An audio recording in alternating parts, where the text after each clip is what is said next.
Nadia's driving and I just got a fine.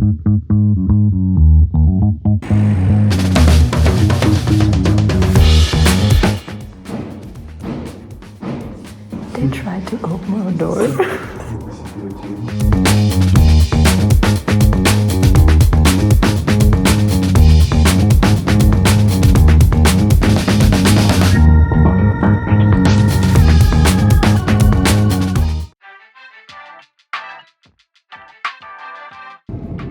So Nadia's driving now. And I just got a fine. Yeah, she just got a fine because she was driving 100 in 60 and 96, sorry. And the police was standing with the radar gun. He stopped us and he said, here is 60 and you drove 96, which is true. He was not lying. Then he was like 400 dirhams. Nadia is intelligent and if I have cash, I keep half of it in another pocket, in my purse. So I gave him all of it, which was on one side, which was 140 dirham. So 14 euros. And was like, no more, that's it, really? And then we said we don't have more and it was, yeah, okay, next time drive slower. Take care.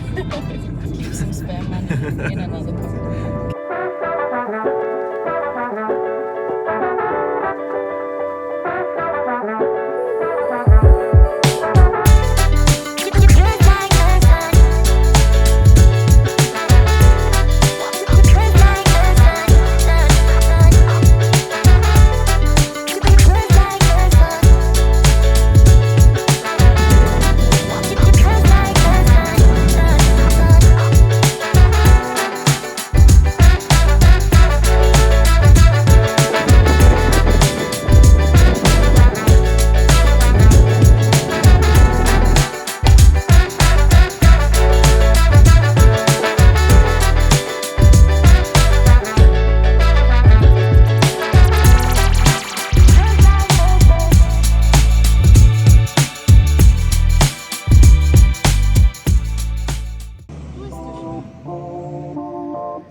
So we just wanted to walk into our room and the key was going endless to the right or to the left. So you could turn it and there was no stop, so the door just doesn't open. So we can't get into our room now.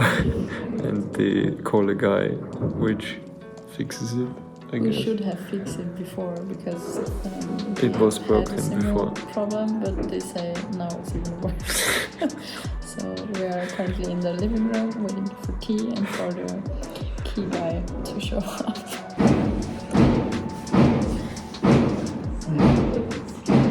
They tried to open our door.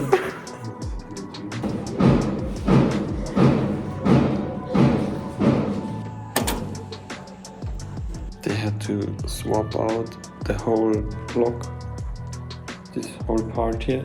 They knocked it down and welded it back on, I guess. Crazy story. We waited for like, I think 1.5 hours. But now it works. Now we can go shower and go to bed.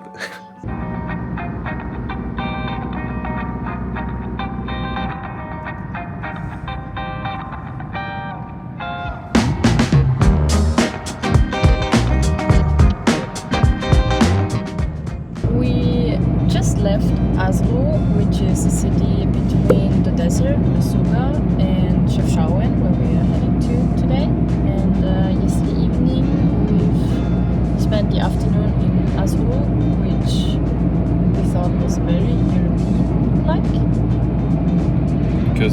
houses and the walkways on the sideways on the roads. Yeah, it just felt somehow a little bit European. And the landscape was greener with woods and forests and monkeys on the side of the road where we had to stop.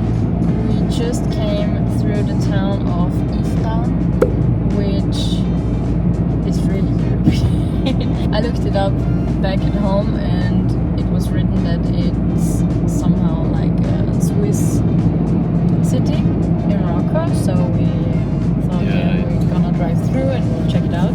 It looks a little bit, I think, like a combination of Central European, a little bit of British in the mix, with alleys and a lot of trees. It looks beautiful.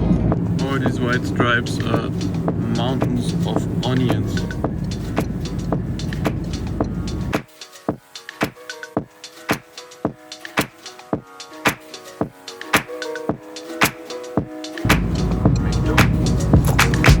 Here we drove on a country road and some locals are driving really offensive, so somebody wanted to take over and crashed. Then the cars in the back didn't want to wait and also took over without seeing if there's an oncoming car or truck.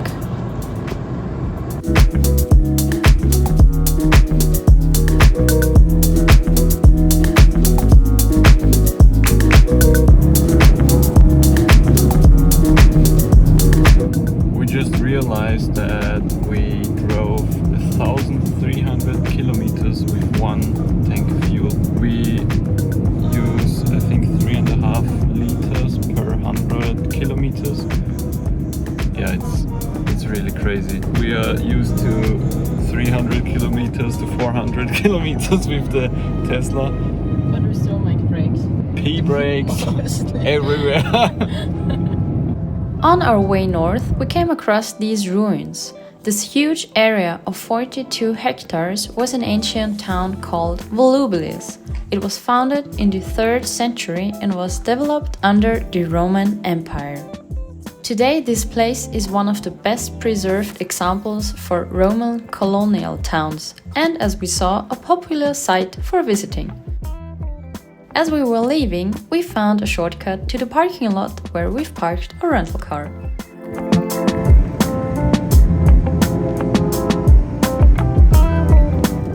That's what you get when you want to take a shortcut in Morocco. The road looked like a normal road on Google Maps, so here we are on an almost 20-kilometer long gravel track with countless potholes. Our gravel road shortcut costed us not only 1 hour but also a lot of nerves. After driving about 4 hours in total with all that kind of traffic we've never seen before, like animals and people randomly crossing the street, I was really exhausted and hungry. On the road we found a restaurant, which was quite like the restaurants on highways next to gas stations. It was the first time we didn't order tagine and decided to have some pizza before it was Peter's turn and drive for the next hours to Chefchaouen, where we're gonna be in the next video.